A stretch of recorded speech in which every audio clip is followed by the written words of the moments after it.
book 600 to 800 sales demos every single month for our clients, with some clients booking over 200 meetings every single month from cold email alone. And in the last 6 years that we've been running Outbound, we've booked a total of 27,000 sales meetings across 120 different industries. And I can tell you this, getting the prospect to actually show up is an entirely different process. So if your show up rates are sitting below 75%, in this video, I'm going to give you 10 steps to fix that, starting from the most common, the basic tactics, to some advanced niche ideas if you've already got the basics covered. I'm going to show you the real email copy templates, actual SMS calling and voicemail scripts, and some nurture tactics that we use to improve intent on booked calls and to make sure that people that schedule appointments actually show up. All of this based on learnings from thousands of meetings worth of data. Also make sure to stick around until the end, because there's one variable that affects show up rates more than every single tactic in this video combined, and nobody talks about it. I'm going to reveal that towards the end. Now, one quick thing before we get into it. Everything I'm about to show you only matters if your show up rates are actually a problem. So if you're at 75% or higher, this video is not for you. But if you're below the 75% threshold, here are a few steps that you can start working on. And here's the second thing that you must understand before you implement this. All of the steps that I'm about to give you, you need to implement this incrementally, which means first implement only step 1, then check if your show up rates are still low. If so, implement step 2, then do step 3. Because each step, it gets more and more aggressive. So the goal here is to take the least possible steps to fix the show up rate problem. Let's talk about the first step, which is the gap between when someone books a call to when they actually show up to the call. Now, most people book a meeting and they send a calendar invite and then that's it. There are no reminders. There's no value being sent. If you are sending reminders, it's the templated Calendly reminders, which don't really do anything except for look like automated emails. There's no actual reason for the prospect to show up to the call excited to talk about whatever you intend to cover. So this is when the day of the call comes. It's easy for the prospect to deprioritize your call and choose to do something else at that time. So the easiest way to fix this is by sending 4 emails between the moment they book and the start of the call. The first email needs to go out immediately as soon as they book an appointment. You can combine this with a thank you page if you want to get fancy, but definitely send this email. Here's what it looks like. Feel free to pause the video or read the email, but here's what it's doing, right? The email is not a lengthy company introduction. It's not a flat out pitch. All the email is trying to do is position the call around the value that the prospect is going to get. So it's one line about who you are and then straight into what they walk away with. And then you link to some social proof to position you as the expert so that they know that they're going to be in safe hands on the call because you've done the thing that you're doing for them for many other people and quite successfully. So all of these emails, all of your communication before the call needs to be focused on the value that they are about to receive by giving you 30 minutes of their time. Looking at the next email, this goes out 3 days before the call. And this is the email where you talk about all of the other people where you are trying to increase the likelihood of them finding success by meeting you. So you tell them stories of other people just like them who you have helped in the past and who were successful using your product or service. So if you see this email, this is longer than the first one, but here all you see is several case studies from businesses exactly like theirs. And each case study needs to be one short sentence talking about the outcome that the prospect cares about. And then you send the next email, which is 1 day before the call. The goal with this email is to confirm the call, to prep them for the upcoming appointment, and to weed out situations where just 1 day before the call, they realize they have something else coming up. Sometimes people respond to this email asking to reschedule, which is good because now you won't be sitting tomorrow with a no-show. The interesting thing here with this script is that you are trying to tell them that you've created something specifically for them. And then this email also gives them a little bit of homework, because when you ask a prospect to come prepared with something, their numbers or maybe access to their ads manager or maybe bring in someone else from their team, even if they don't do it, it shows that you are trying to make this call valuable. Then the final email is going to be between 1 to 3 hours before the call. And this one's the shortest, super casual. The whole point of this email is to just give them the meeting link so that they don't unattending because they couldn't find the link. Sometimes it's just doing the obvious. Now, a lot of people might think that isn't this too many automated emails? But with each email, we're trying to give them something without being redundant. All we're doing is trying to give them value, trying to tell them why they should show up and try to build a human relationship. Now, this email sequence alone is enough for most people. So if this step fixes your show up rate problem, good. You don't really need to do everything else that I'm about to cover in the following steps. But if you implement this, you try it for a week and your show up rates are still below 75%,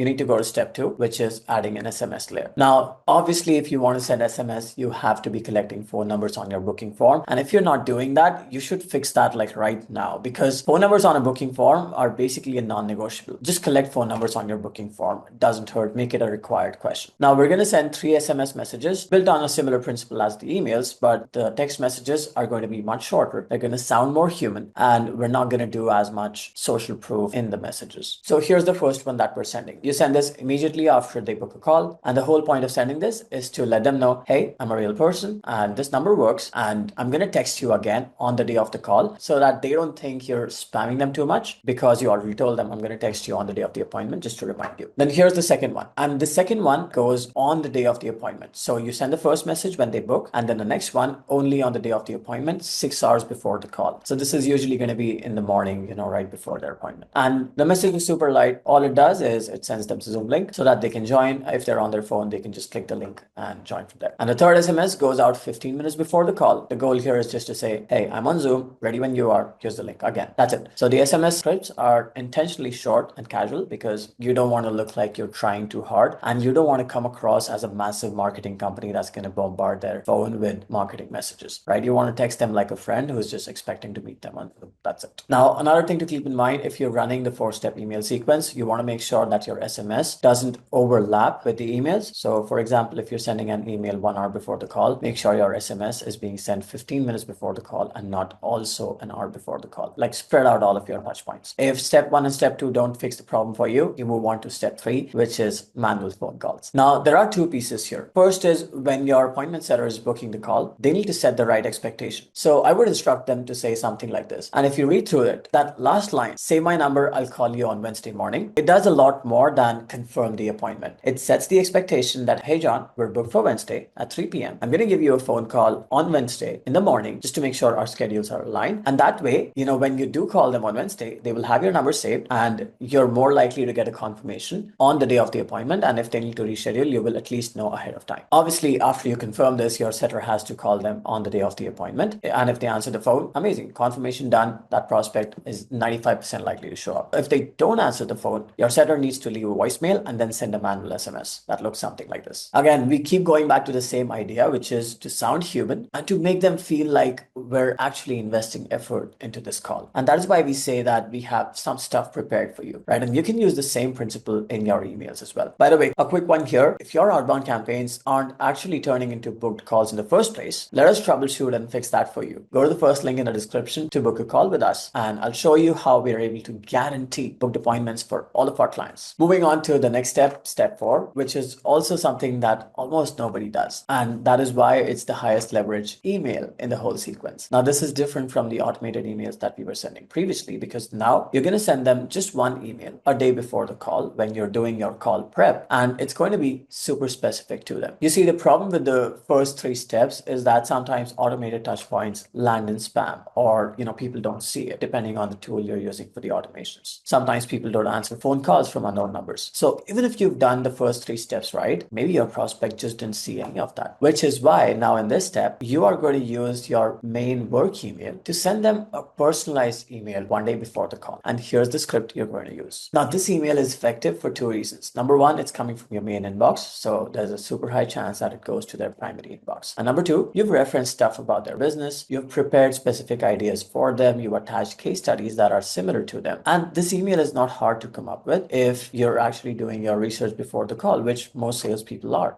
And today with Claude and ChatGPT, you can literally take a prospect's website, their LinkedIn URL, throw it into Claude or ChatGPT and tell it to write an email for you. Just take this template from the video, give it this template, and it's going to come up with something pretty solid that you can copy, paste, and send out from your main email. Now, if these 4 steps don't work for you, step number 5 is something counterintuitive, which is adding more friction to the booking process. And the reason we want to do this is because a lot of the times people show up because the intent to meet you is not high. So we want to add friction so that low intent prospects filter themselves out. Now, before you think about doing this, you must already be getting a ton of calls, because it is foolish to add friction to a process that isn't generating enough throughput, right? So if your show up rates are bad and nothing seems to be working, chances are that some of your bookings are people who never actually planned to attend the call in the first place. The simple fix to this is adding a confirmation question to your booking form. Something like this, where they actively confirm that that they're going to attend and that reschedules might not be possible. If you're booking these appointments on the phone, have your setters ask them and double check if they are going to be able to make it on that day at that time. And this simple confirmation, it triggers human psychology, and when people commit to doing something, they are more likely to actually follow through. Now, the next one is a tactic, which is again advised only if you have quite a bit of booking volume coming through. With this one, you're only going to allow people to book up to 4 days ahead of time. And this is because after booking thousands of meetings, we've consistently seen that people that book a week or 2 weeks out, your calendar must only allow people to book calls in the next 4 days. If a prospect is genuinely interested, they'll usually find a time in the next 3 or 4 days. Now, this is going to result in fewer appointments being booked. Therefore, it is advisable to do this only if you have a surplus of appointments, but most of those people end up not attending calls. Step number 7 is adjusting your calendar or your booking tool to show available time slots in 15 to 20 minute increments. Now, your calls can still be 30 minutes, but the change we're making is in the display setting, because let's say a prospect has an appointment at 4 p.m. and then they have another one at 4:30 p.m. But then they know that my 4 p.m. appointment usually runs 5-10 minutes longer. Now, if your calendar only shows 4 p.m. and 4:30 p.m., they are not going to find a time to book, so they will either not book a call or they'll choose the 4 p.m. slot and then no show if that call runs longer. But if your calendar had 4, 4:15, 4:30, and 4:45, they would just pick the 4:15 because now they know they can make the 4:15 slot. This is why you need to have as many available slots on your calendar. Just show times in 15-minute increments. That's optimal. Step number 8, which follows from step number 7, is actually try to maximize availability. We've seen that as your calendar starts to get fuller, the number of calls that you book drop down and the number of no-shows go up. And this happens because you're forcing people to choose from a very limited selection of slots. So when you look at your calendar, you might still see, oh, there are 3 slots available tomorrow, another 3 the day after. But those 3 are not enough. So if you see that your calendar is starting to get super filled up, your calendar should never be fully booked out. Like if it is, then you're going to have an extremely high show up rate, which is going to be frustrating because, not only did you have to turn down prospects, but the ones that did book also unattended because you forced them to choose unsuitable times. So if your calendar is fully packed, it's time to hire more salespeople. Step number 9, calendar invites tend to land in spam way more often than people realize. So 2 days before the call, if the prospect hasn't already accepted RSVP, accepted the invite, responded with a yes, send them an email saying, hey, I saw the calendar invite hasn't been confirmed. Does that time still work for you? Or have your setter call them to confirm. Half the time people will tell you that they didn't even see the calendar invite and you end up saving the meeting. The other half, they confirm or they reschedule, which means you either meet them or you free up the time slot for someone else. And finally, step 10, which is probably the highest leverage move in the whole video. And so many people don't do it. Always collect phone numbers in your booking form. And if a prospect is not on Zoom within a minute of the call starting, just call them. Literally just give them a phone call. I don't know why so many people are afraid of calling people on the phone, but you would be surprised how many times you call a prospect, they would answer the phone and they will tell you, oh, they're driving or they're outside or the appointment completely slipped their mind. And just by virtue of you calling them on their personal phone from your personal phone and not from a business number, they are more than happy to hop back onto Zoom or they're happy to have that conversation on the phone, which means you just regain that opportunity to talk to the prospect. Now, the important thing here is this phone call must be made by yourself and not someone else from your team. And ideally, this must be done from your iPhone, because when you call them and when you text them, your personal number is unlikely to show up as spam. And when you text them from an iPhone, your message goes out in a blue bubble, which looks more authentic than an automated message, which is usually a gray or a green bubble. This 30-second phone call is going to help you save so many meetings, probably even more than the entire automated sequence combined. And to anyone who's saying, oh, we don't collect phone numbers, well, yes, you do. Starting today, you do collect phone numbers if you like making money. Now, the thing that I promised at the start, the one variable that affects show-up rates, it's how interesting your offer is. If you're selling something that the prospect sees as a commodity and they get pitched the same thing every single day, your show-up rates will be low, no matter how many emails or SMS or voicemails or phone calls you make. Because the prospects don't show up because they don't see the call as worth their time. They can always get another with another company, right? So you can, sure, by implementing everything that I told you, you can still improve your show-up rates, but your ceiling for the show up rates will be much lower if you're selling a commodity. Now, if your offer sounds genuinely unique and the value that you're giving them on the call makes them feel like they would lose something by skipping the call, show-ups will stay high without doing any of this. So if you've gone through this entire framework and show-up rates are still not where you would like them to be, maybe the problem is bigger than the tactics and the touch points. Maybe it's not your sequence, but the actual offer or the perception of your offer. So just a quick recap, the 10 steps to maximize show-ups: email sequence, SMS sequence, manual phone calls, personalized email on the day off, adding more friction before bookings, shortening the booking window, showing more booking options, increasing calendar availability, making sure people RSVP and following up if they don't, and finally, calling people at the time of the appointment if they haven't shown up to the call. Now, again, remember, you need to implement all of these incrementally. So start with step 1 and implement further steps if you still haven't solved the problem. Don't try to bolt the entire system on all at once and annoy prospects who might have actually shown up, but now they won't because you look like you're spamming too much. I hope this video was valuable. If you're here because your show-up rates are leaking pipeline, fix the show-up problem, follow these steps. But honestly, the bigger challenge most businesses face is they don't get enough qualified meetings booked in the first place. We send 2 million cold emails every single month for our clients. We book over 27,000 sales calls across 120 different industries. So if you want our team to do all of that for you, to book the meetings, to run the outbound system, to qualify the prospects, and handle everything end to end, go to the first link in the description, hyperke.com/chat, and book a free call. All the best, and I'll see you soon.